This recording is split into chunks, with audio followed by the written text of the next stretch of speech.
perdão, que está ali, 1 João, né? 1 João 5,19, nós sabemos que o sistema ele é influenciado pelo maligno. Então, ali no sistema, aquele sistema, ele controla as pessoas dessa forma. Então, as pessoas estão dentro de casulos inertes, ligados por tubos. E a vitalidade delas é sugada para algum lugar. Tá? Então, tudo que acontece, tudo que elas estão vivendo, na verdade, não estão vivendo. Então, quando eu digo assim, sair da Matrix, é a gente agora ter uma visão cristã, uma cosmovisão cristã da realidade, onde Deus está no centro, controlando as coisas, onde Deus é o centro da nossa vida, e em Cristo nos deu essa oportunidade de salvação. Tá certo? Então, baseado nisso, quando eu falo de sair da Matrix, é a gente ter uma visão do que vai acontecer com esse mundo, do que está acontecendo no mundo, e do que nós temos guardados em Deus, guardados em Cristo Jesus. As promessas de Deus que estão registradas aí, que estou vendo que quase todo mundo está com a Bíblia na mão, então está registrada na sua Bíblia, na Palavra de Deus. Nós olhamos para a Palavra de Deus, entendemos a nossa vida, entendemos um pouco, né, conhecemos um pouco a pessoa de Deus, e entendemos o que vai acontecer com este mundo, e com esse sistema, e com o responsável, o influenciador desse sistema, que é o Satanás. Beleza? Corri muito? Só para ter uma geral. Então, sair da Matrix, ou no caso ali, de Paulo fora da Matrix, é a minha visão. A visão de Paulo não é a visão mais carnal. Ele está falando das coisas que nós não devemos falar, as coisas carnais, as coisas carnais que nós não devemos fazer, que ele fala dos pecados, e ele fala de uma igreja santa, ele aponta para a igreja, fala para a igreja melhorar, ele faz apontamentos para esta igreja, para que ela melhore, com a visão em Deus. A visão de Paulo é Deus e agora nós, tá certo?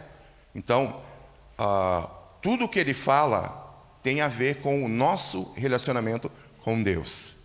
E do meu ponto de vista, é o que importa, que é o que vai sobrar de tudo que nós passamos aqui. Não estou dizendo que você deve sair do mundo, não fazer mais nada, cruzar os braços. Não é isso, pelo contrário, nós temos uma função muito importante como igreja, como pessoas neste mundo. Nós temos uma função, que é avisar os homens que estão aí fora da situação complicada que eles se encontram e do resultado desta vida. Pessoas que ainda buscam somente a sua vontade, e não importa o que. Eu já citei algumas vezes, já falei, não gosto muito de citar isso, mas pessoas que, para satisfazer sua vontade, não se importam se vão acabar com a vida de alguém, se vão forçar uma pessoa, entende? É deste mundo que eu estou falando. Este mundo não agrada a Deus. Tá? Então, nós saímos deste mundo, nós fomos tirados do reino das trevas e colocados no reino do Filho, do amor de Deus, do reino de Jesus Cristo. Então, como é que nós vivemos nesse mundo? Como é que nós devemos viver nesse mundo? Como é que será a nossa vida aqui neste mundo? Amém? 1 Coríntios... Deixa eu tomar um gole d'água, irmãos. Me licença. Licença, por favor.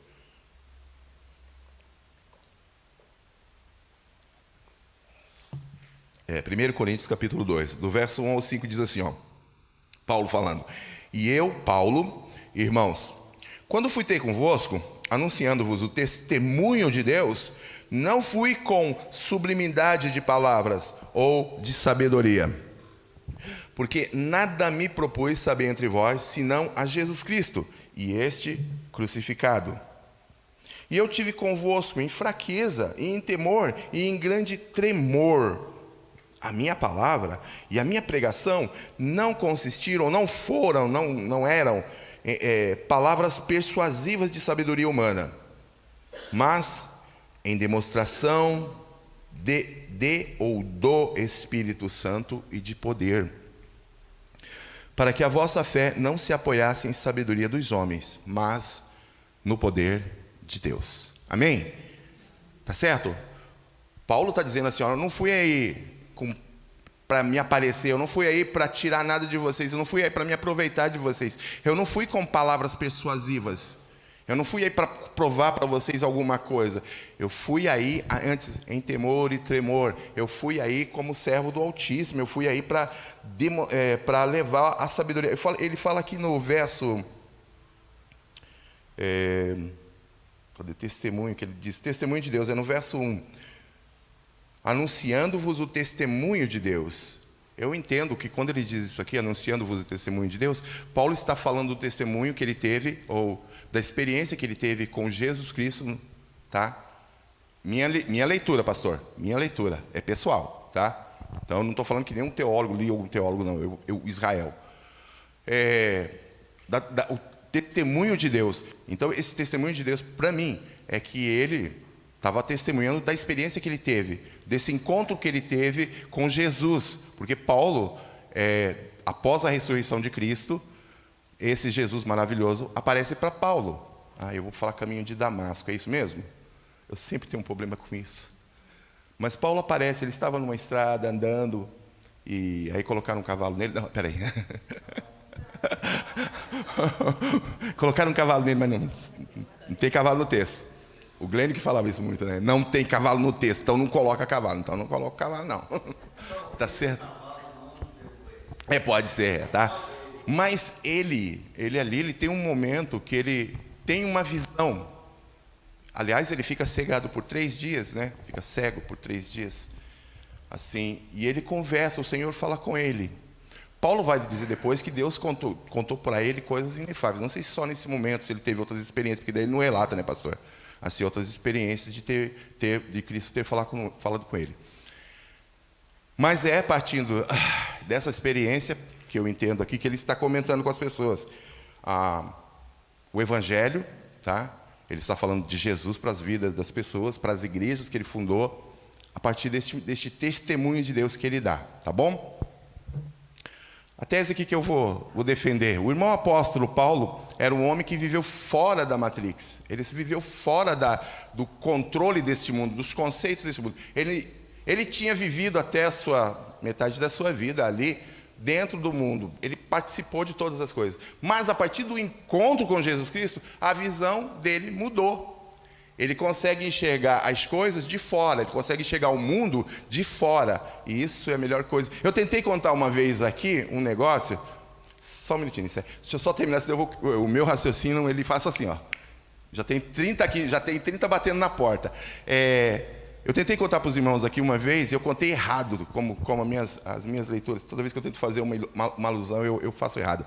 Mas assim, o Cleverton me contou uma vez, meu cunhado, ele contou o seguinte, que quando a gente está sem Cristo, a gente é como espectador, tá? A gente está assistindo... Não, perdão, é o contrário, aí, tá vendo? Estou contando errado de novo. A gente é o jogador de futebol, a gente está participando da partida. Então, enganar o juiz já é um conceito nosso. Ali dentro você tem que tentar dar uma ludibriada no juiz, você chuta a canela do cara sem o juiz ver, você empurra. Eu joguei de futebol, tá? Você empurra, você desloca o cara no ar, o juiz não pode ver. Só isso, tá certo? Quando nós somos convertidos, quando Cristo passa a habitar na nossa vida, nós somos como aquele que está assistindo a partida de futebol. A partir desse momento, você vê os erros, você vê os caras agindo errado, você vê quando o juiz não viu, você vê quando o juiz errou, ou ele marcou um negócio que não foi. Entende? A visão é diferente. A nossa visão hoje é olhando de fora, nós olhamos para o mundo. Nós temos a visão que vem de Deus, através da palavra de Deus. Por isso a igreja trabalha a palavra de Deus, a igreja ministra a palavra de Deus aos nossos corações, o pastor ministra, os outros irmãos que vêm aqui ministram a palavra de Deus, para que essa palavra de Deus transforme a nossa vida. Final de semana agora, eu disse para os irmãos, usando Romanos 8,17, que a fé vem pelo ouvir e o ouvir pela palavra de Deus. E que é uma necessidade nossa, então, ouvirmos a palavra de Deus, para que essa palavra crie, gere, acrescente, fortaleça a nossa fé. Tá certo? Então, a partir disso, eu estou dizendo que Paulo tem uma visão diferente. Pode falar nisso, Paulo encontrou Deus no estado de Damasco, mas depois ele fala que foi ao terceiro céu e viu coisas inefáveis que não poderia nem falar. É em outra ocasião, não na mesma, né? Então... É aí que está a questão. Eu não sei se foi, pode ter sido, né? Né? Sim. Depois ele fica ausente, depois administrar a casa. Tá. Tá bom. Então, pode ser que foi em vários momentos. Então, Paulo teve várias experiências, né, pastor? Tá? Então, esse Paulo, deixa eu pegar aqui. Este Paulo,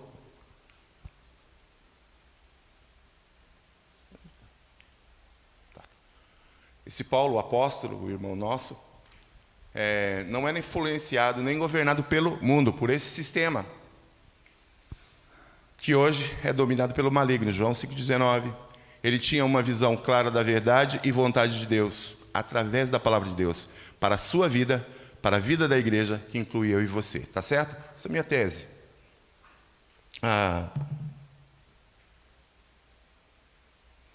Quando eu falo que Paulo conhece a palavra de Deus, ele tem visão, ele tem conhecimento mesmo, técnico. Ele estudou a Bíblia, o Antigo Testamento, tá? Aqui, então, Paulo está indo em formação do Novo Testamento. Ele participa dessa formação do Novo Testamento. Mas ele tinha conhecimento do Antigo Testamento, tá bom? Então, vamos lá. O irmão apóstolo Paulo teve muitos confrontos com alguns personagens que se infiltraram na igreja de Corinto, pessoas interessadas em notoriedade, fama, status e grana, que não se importavam em contar seus sonhos de barriga cheia e nem distorcer a palavra de Deus. Eu creio que você já tenha visto. O que eu entendi, a minha visão também, que Paulo sofreu algumas pessoas dentro da igreja, pessoas que sonham de barriga cheia, que chegavam na igreja, Deus falou comigo. Já ouviram isso, né? Deus falou comigo, irmãos. Uma vez uma pessoa, né, veio aqui, nós estávamos no Ministério de Música, e ela falou assim, Deus me mandou aqui cantar com vocês. Aí você fala o quê? Tá bom. Tá bom. E a gente ainda saiu por mal depois. Mas tudo bem, acontece. Mas Deus falou comigo, opa, pera lá, conta como um sonho. Não, pera lá, você viu na Bíblia? Essa nosso grande problema hoje na igreja dos nossos tempos. Os profetas de sonhadores aí de barriga cheia, você dorme de barriga cheia, vai ter sonhos ou pesadelos, né? E aí chega, não, porque Deus falou comigo e é assim, é assado, tem que fazer desse jeito, desse acordo, se não fizer assim, não vai para o céu. Tá certo? Então, esse tipo de bobagem não pode acontecer no nosso meio. Eu já estou aqui, vamos vacinar. Pode falar, irmã. Alguém que chegou e falou assim, Deus mandou vir aqui, só que depois, antes disso, foi muitos convites. Pois é, tá vendo? Essa pessoa recebeu muito convite. Na verdade, o nosso povo, infelizmente, tem um gosto por isso, né? Nunca vi desse jeito. Até eu lembro aqui que em 2000, aquele doidão da Arca lá falava que em 2000 o mundo ia acabar, não foi?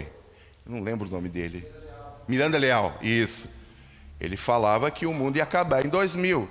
E algumas pessoas como eu, falaram assim, vai que, né? Vai que. Mas mesmo lendo o texto da Bíblia, onde Jesus fala assim, não, só o Pai sabe desse tipo de coisa. O final está em Deus, está com Deus. É óbvio que nós entendemos que hoje Jesus, a destra de Deus, sabe. E ele, como Deus, tinha conhecimento. Mas, entende? Aí a gente olha para a Bíblia e fala, não, vai que o cara está certo, vai que, né? Vai que Deus revelou para ele. Gente, é muita totice, desculpa, é muita tontice minha, tá? Não é dos outros, não.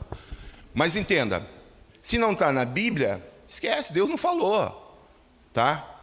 Então vamos começar por aí. Então, e nem distorcer, eles não se importavam também em distorcer a palavra de Deus. Lia o texto, aí falava outra coisa. Quando eu estiver aqui falando, vocês pegam e me leem a Bíblia, lembra do que já foi dito, que vocês já leram, fala assim, opa, pera lá, está falando coisa ali que não tem a ver, e depois me conserta lá atrás, tá? Me ajuda. Que todos nós aqui temos um conhecimento parcial, tá? Nenhum de nós tem conhecimento completo e absoluto sobre nada. Sobre nada. Por mais que estude, pode estudar 200 anos aí, ainda o nosso conhecimento das coisas é parcial. De Deus, então, da palavra de Deus, então, misericórdia. A gente é criancinha, é bebê de colo, engatinhando quando fala do conhecimento divino. Por quê? Porque Deus é imenso, Deus é insondável. Aqui tem parte e parcial do que Ele revelou. E mesmo assim, quando nós olhamos, nós vemos ainda uma parte muito pequena. Tá? Então, temos que tomar muito cuidado. E essas pessoas, do meu ponto de vista, elas distorciam. Não só falavam dos seus sonhos, como distorciam a palavra de Deus. O irmão apóstolo Paulo tinha uma compreensão clara da vontade de Deus. Por que eu digo isso? Porque ele ele se compromete a falar aquilo que ele ouviu de Jesus. Por isso nós temos tantos escritos. Paulo é quem mais escreveu no Antigo Testamento. Se eu pegar a sua Bíblia, do Antigo Testamento. Eita! No Novo Testamento, Paulo é quem mais registra as cartas, quem mais escreveu, quem mais produziu. É que eu estou correndo quanto tempo aqui, tá? O irmão apóstolo Paulo tinha uma visão de Jesus Cristo verdadeira, a qual defendia com coragem e energia. E lá em Coríntios 15:8, ele está falando da revelação de Jesus. Depois que Jesus morreu, depois que ele ressuscitou, ele encontrou algumas pessoas, e Paulo vai citando os nomes dessas pessoas. E aí ele diz assim, e por derradeiro ou por último de todos, me apareceu também a mim, como a um abortivo. Tá? Então, Paulo teve uma visão clara da pessoa de Jesus. Jesus falou com ele. É isso que eu quero que os irmãos entendam. E não foi uma visão. Tá? É o Jesus ressurreto. O Jesus que ressuscitou. Tá? O irmão apóstolo Paulo tem uma visão espiritual clara da sua posição. Aqui nós estamos agora no texto, tá? Clara da sua posição em Jesus Cristo diante da igreja. E eu, irmão apóstolo, e eu, Paulo, né? Irmãos, quando fui ter convosco, anunciando-vos o testemunho de Deus, que eu já comentei aqui, que é a experiência dele, mais o conhecimento que ele tem do Antigo Testamento, o evangelho que ele está comunicando, tá? Não fui com sublimidade. Aqui perfeição, tinha que ter tirado a palavra excelência dali, tá? Perfeito, excelente, de novo, grandiosidade, perfeição, sublimidade, uma coisa sublime. Ele não foi, depois ele vai falar que não foi com palavras de sabedoria, de palavras ou de sabedoria. Ele não encheu as pessoas lá de conhecimento, mas ele foi com a realidade e a vontade e a verdade de Deus. Porque nada me propus saber entre vós, senão a Jesus Cristo e este. Então a visão de Paulo é muito clara sobre Jesus. Quando ele fala isso aqui, é claro que está implícito ali, que ele entende que é o Jesus que morreu por ele. E por todas aquelas pessoas que ele está comunicando o Evangelho. E com aquelas pessoas da igreja de Corinto. Tá?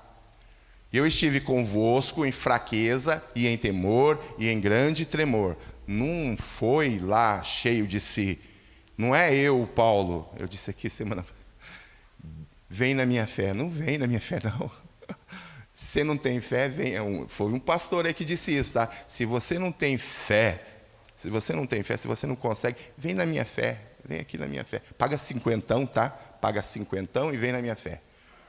Tá bom? Então, muito cuidado, irmãos. Muito cuidado. E eu acho interessante aqui, se você pegar Paulo está escrevendo em 64, 65, né, pastor? Mais ou menos. A igreja é nova. Jesus morreu em 33. 30 anos depois, já tem um monte de problema dentro da igreja. Então, tire essa ideia da sua cabeça também, que é uma ideia tola, de que a igreja foi perfeita na terra e que não tinha problema. Não deu 30 anos, já está cheia de problemas. Porque tem pessoas ali que ainda estão interessadas nas suas coisas, estão interessadas nas suas vontades, nos seus sonhos, planos e desejos, e não na glória de Deus. Tá? Então, muito cuidado. Paulo foi em fraqueza, não foi em sublimidade de palavras. Ele não estava preocupado com palavras bonitas e rebuscadas. A afirmação do irmão apóstolo Paulo referente à sua pregação. E a minha palavra, irmãos, a minha pregação não consistiram em palavras persuasivas de sabedoria humana. Por que não? Eu posso vir aqui falar de ciência para os irmãos? Posso. Mas o contexto do que eu falar não é ciência, é Cristo.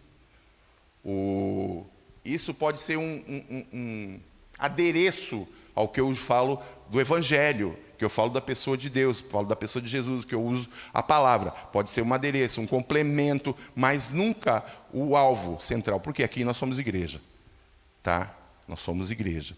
O alvo aqui é Deus.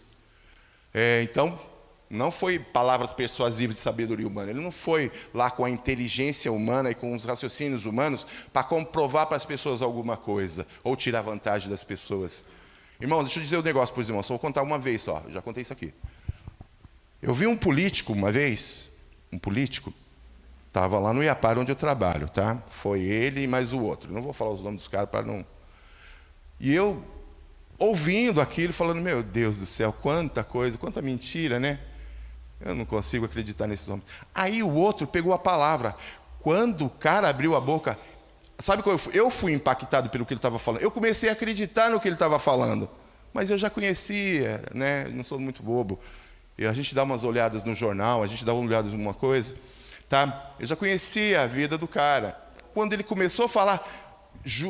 eu estou falando para os irmãos porque aquilo me impactou mesmo. O que ele foi falando entrou assim em mim, entrou no meu coração, estava entrando, estava me convencendo. Eu falei, é um poder satânico, só pode, não é outra coisa. Me desculpa, era um poder de persuasão assim, foi um negócio fenomenal, pastor. Eu fiquei assustado. Porque tipo assim, Deus, o que é isso? Assim, a palavra do cara tem que entrar aqui. E aí eu vou pensar a respeito. Ela não pode descer para cá de imediato. Tem que ter discernimento, exatamente. Entende? Aquilo foi um negócio muito esquisito. Então Paulo não foi com essa palavra de sabedoria humana. Não foi lá para convencer as pessoas que ele era bom, bonito, charmoso, que deveria ser adotado pela igreja, que a igreja tinha que se submeter às vontades dele. Mas, em demonstração, e aqui, esse texto... Ele diz assim, do Espírito e de poder. A outra versão que eu li aqui, ela diz de Espírito e de poder. Cadê o verso 4 ali. De Espírito, mas o Espírito aqui ainda está com E maiúsculo, pastor. Então é o Espírito Santo, né? Então, aqui o que eu entendi, é que ele foi com as demonstrações do Espírito Santo. Enquanto Paulo estava lá falando e explicando e ensinando, o Espírito de Deus estava agindo no meio daquele povo. Tá? Não é que Paulo controla o Espírito Santo. O Espírito Santo age onde a sua palavra é pregada, onde o amor de Deus é ministrado, onde a graça de Deus é apontada, e Jesus como o centro de tudo isso, né? É isso que eu entendo. Mas em demonstração do Espírito Santo, o Espírito Santo é que fazia as demonstrações, os milagres, as ações no meio daquele povo. Tá? Isso aqui é uma questão de discernimento, tá? Olha só. Ele chegou ali, água 9 quilômetros, H2O a 500 metros. Então, os irmãos entenderam. H2O é a própria água, é o componente químico, né? O irmão apóstolo Paulo não se apoia na sua capacidade intelectual para que a fé dos ouvintes não se desvie da glória e pessoa de Deus.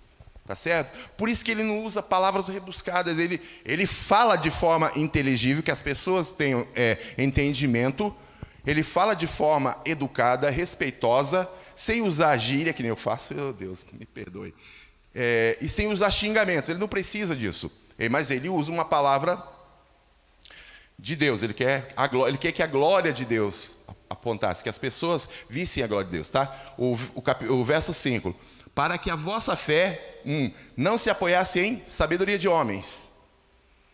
Não era para ficar centrado no que os homens dizem, não é para centrar-se na sabedoria dos homens, mas no poder de Deus. Poder de Deus, se é Jesus Cristo, poder de Deus para a salvação. A Bíblia é mais atual que o jornal de amanhã. Disseram que foi o Billy Graham que disse isso, tá? E eu creio nisso. A sabedoria comunicada pelo apóstolo não era deste mundo, mas de Deus. Todavia, falamos sabedoria no verso 6, todavia falamos sabedoria entre os perfeitos, entre os santos. Nós falamos da sabedoria de Deus entre os santos de Deus, tá certo? Os santificados em Cristo Jesus. Não, porém, a sabedoria deste mundo. Não estou falando de ciência. Não estou falando das ciências naturais, das ciências humanas, tá? Nem das ciências dos príncipes, nem do conhecimento dos príncipes desse mundo, que se aniquilam. Isso tudo vai passar. Todo conhecimento humano. Aliás, a ciência diz um negócio ontem e amanhã já está mudando. Hoje já está mudando. Hoje já mudou 2, 3 vezes. Então, muito cuidado. mas falamos a sabedoria de Deus que está revelada nas Escrituras, sabedoria de Deus oculta em mistérios. A Bíblia, às vezes, a gente lê e não entende, lê de novo não entende, lê 3 vezes não entende, mas um dia, por graça e misericórdia do Senhor, o Espírito Santo vem e clareia tudo. Fala assim, oxe, era isso, que coisa linda. Tá, nós precisamos ter comunhão com Deus, e o Espírito vai nos ajudar a entender o que Deus já nos deu. Essa sabedoria, a qual Deus ordenou antes dos séculos, para nossa glória, para nosso conhecimento, para que a gente entenda o querer de Deus para nós, para que nós tenhamos uma visão mais clara de Deus. Deus não é o tirano lá em cima, atacando o raio em nós, se nós erra. Olha, nós de novo. Tá certo? Deus não é um carrasco que, se você pisar fora da linha que Ele ordenou, vai te matar, vai te pulverizar. Deus em Jesus Cristo, o Deus Pai do Senhor Jesus Cristo, te ama, te ama, te ama. Sabedoria essa que os homens naturais não entendem, nem os mais capacitados. Verso 8 aí. A qual a sabedoria nenhum dos príncipes deste mundo conheceu. E ele está falando dos homens do seu período. Não conheceram. Porque se eles tivessem conhecimento dessa sabedoria de Deus, dessa sabedoria que Deus dá, nunca crucificariam o Senhor da glória. Nunca teriam crucificado Jesus Cristo, se eles tivessem conhecimento da verdade de Deus. A sabedoria que usamos e falamos nos é concedida pelo Espírito Santo. Verso 9 aí em diante. Mas como está escrito, e Paulo está falando ali, como está escrito, por isso que eu coloquei, onde? Por quem está escrito? Como está escrito? Onde que ele está olhando que está escrito? Entendeu? Por isso que eu disse, Paulo tem conhecimento do Antigo Testamento, ou seja, ele tem conhecimento da palavra de Deus. Tá? Então ele está afirmando, como está escrito, as coisas que o olho não viu, o ouvido não ouviu, o olho não viu, e o ouvido não ouviu, e não subiram ao coração do homem. Essas coisas que não chegaram ao coração de um homem, são as que Deus preparou, efetuou, comunicou. Mas para quem? Não é para todo mundo, não. Para os que o amam. Deus tem comunicado a sua verdade para aqueles que se dispõem a ouvi-lo. Não só ouvi-lo. Só ouvir é uma questão de... entrou por aqui, pode sair por aqui. Mas não, entrou por aqui e vou obedecer. A decisão de obedecer a Deus é importante no conceito ou no contexto da nossa vida. Porque senão a gente vai ser igual todo mundo. Vai à igreja, entra, sai do mesmo jeito. Vai, sai, entra, sai do mesmo jeito. Não faz sentido nada na vida. Quando você vem à igreja, eu não sei você no seu coração, mas eu venho para ouvir Deus. E aí, se ele vai usar um cântico, se ele vai usar a palavra de um irmão sentado, ou vai usar o ministro que está pregando a palavra, entende? Mas tem que ter um propósito. Senão a gente entra aqui e sai vazios. Ou como chegamos? E olha só, para a gente que já tem caminhado, eu estou com 96. Tem uns 20 anos aí já, né? Uns 20 e pouco anos, 26 anos mais ou menos na caminhada. A gente começa a cansar, Mauro. A gente começa a cansar. Mas sabe o que não pode ser cansativo? O conhecimento de Deus, o relacionamento com Deus, o estar na presença de Deus, o buscar a presença de Deus. Se isso cansou na gente, a gente vai começar a parar, sentar. Aí na igreja eu pensei, hoje não vou não, hoje está chovendo. Não, estou cansado. E as coisas começam a ser, de novo, avaliadas pelas nossas vontades. Vou quando eu quiser, vou fazer quando eu quiser, vou ler a Bíblia se me der vontade. Vai esperando ter vontade para ler a Bíblia, que você vai ver. Tá? Tá bom? Então, é para os que o amam. Por que a gente estuda? Por que a gente vem à igreja? Por que a gente ama a igreja? Por que a gente ama os irmãos? Porque a gente ama a Deus. E esse amor que vem de Deus se manifesta em prol das pessoas, dos outros. Mas primeiro, porque a gente ama a Deus. Então Deus preparou para os que o amam, mas Deus nos revelou pelo seu Espírito. Porque o Espírito Santo, ele penetra todas as coisas. Não existe nada que está escondido do conhecimento do Espírito Santo. E ele ainda conhece as profundezas de Deus, o mais íntimo de Deus, o Espírito Santo conhece. Afinal, verso 11, porque qual dos homens sabe as coisas do homem, senão o Espírito do homem que está nele? O meu Espírito conhece o meu íntimo, o meu interior, os meus sonhos, planos e desejos, minhas loucuras e frustrações. Assim também, ninguém sabe as coisas de Deus, senão o Espírito Santo de Deus. E olha só, aí quando eu falo isso, dá até um tremor nas minhas pernas aqui, meio que de pânico. O Espírito Santo já não foi nos dado? Não é por ele que nós cremos? Não foi ele que convenceu o nosso coração? Ele não passa a habitar na nossa vida a partir do momento que nós nos rendemos a Jesus Cristo? A partir do momento que rendemos a nossa vida, recebemos Jesus Cristo, conforme o Evangelho de João, capítulo 1, verso 12 e 13? O Espírito Santo de Deus vem habitar na gente.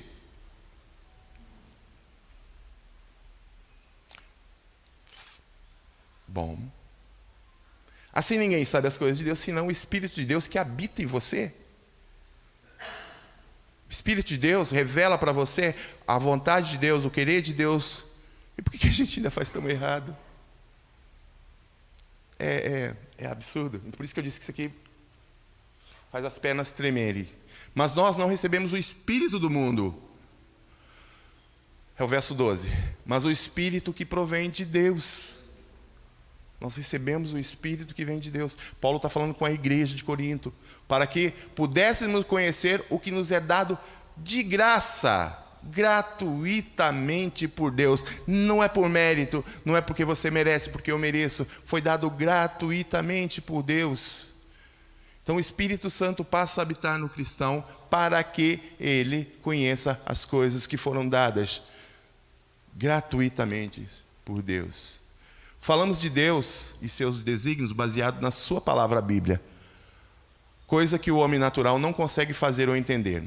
Verso 13. As quais também falamos, essas coisas que foi revelada pelo Espírito para nós, essas coisas nós falamos, não com palavras que a sabedoria humana ensina, mas com as palavras que o Espírito Santo ensina, comparando as coisas espirituais com as coisas espirituais. Só vou ler aqui, pastor, já termino. Só tem mais 2 versos. Ora, o homem natural, verso 14, ora, o homem natural não compreende as coisas do Espírito de Deus, porque ele parece loucura.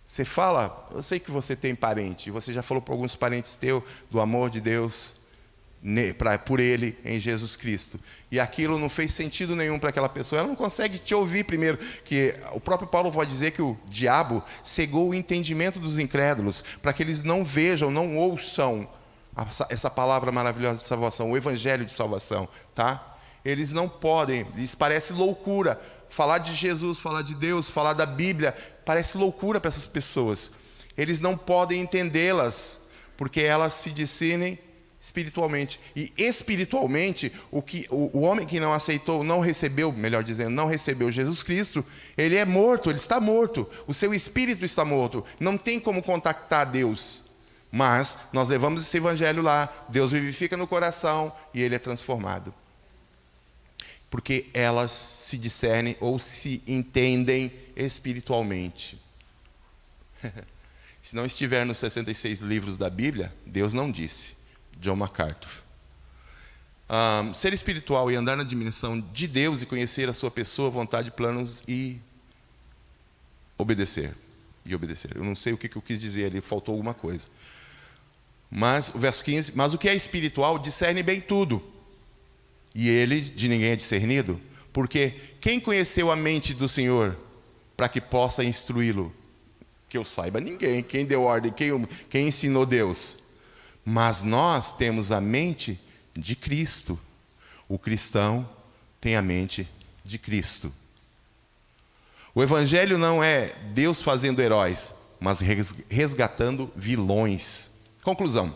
O irmão apóstolo Paulo tem um relacionamento com Deus do qual Jesus Cristo está no centro. E isso muda completamente sua mentalidade referente às coisas deste mundo. O que não lhe trouxe uma vida mais fácil, pelo contrário. Então